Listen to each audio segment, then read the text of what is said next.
Davion Aleshly and I are just on over the beautiful sunset tonight. And you'll see here as we look at a time lapse from our Mount Magazine WeatherBug Network camera, we are in awe because wait till you see these colors that start to pop as the high clouds are rolling in. And look at this, man, absolutely gorgeous. The sky just continues to be on fire. Amazing. We got several of our WeatherBug Network cameras as well.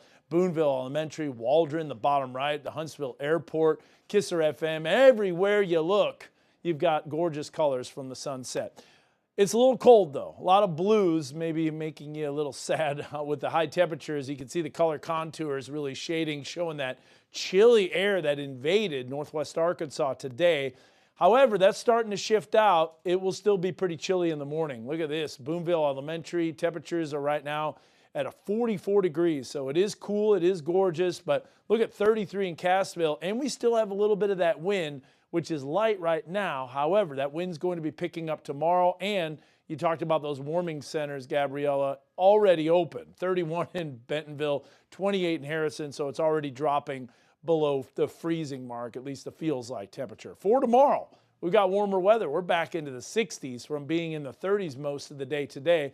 However, the big but on this is that it's breezy. South winds 15 to 25 miles per hour with some higher gusts. Here's why. That high pressure starts shifting eastward. When it does, southerly winds will return. It's a very active progressive weather pattern. Notice those winds for Veterans Day really cranking up across the region, but they do die off on our Wednesday. So this high is going to shift east. A big low pressure system's moving in from the west. Speaking of a big low, this is just a giant low bringing snows across the Smoky Mountains as well as the Appalachians. You got areas of lake effect snow in the Great Lakes. That storm system starting to move out. Our next storm system going to be moving in from the west, and there's still some uncertainty in terms of the exact timing of this system.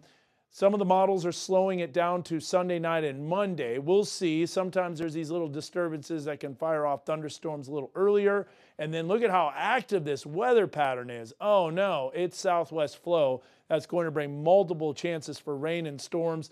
The 3 to 7 day outlook shows heavy rain for November 16th. And if we plan out the weekend, maybe quiet on Saturday, but Sunday night into Monday morning, we've got shower and storm chances with the potential maybe even for some severe weather if all those ingredients come together.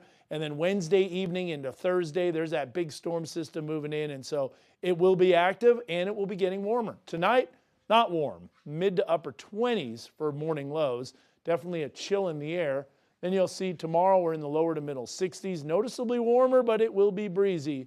So just be aware of that, and that makes a difference when you're in the shade. Let me tell you, if you're in the afternoon going, oh, it's not that bad, it's 61, and then you go out and it's shaded and you got the wind blowing on you, that's pretty chilly. Look at the weekend though, pretty stormy, pretty active. We got multiple chances for showers and storms. Maybe Saturday we might be taking out those rain chances, although I still think a little disturbance can come through and fire off some additional storms. So something to watch for sure. That weekend is looking a little rough. Yeah, it does look like it's raining at all times. I think the most likely time for rain will be Sunday night into Monday, but we can't discount an isolated storm Saturday. All right, well.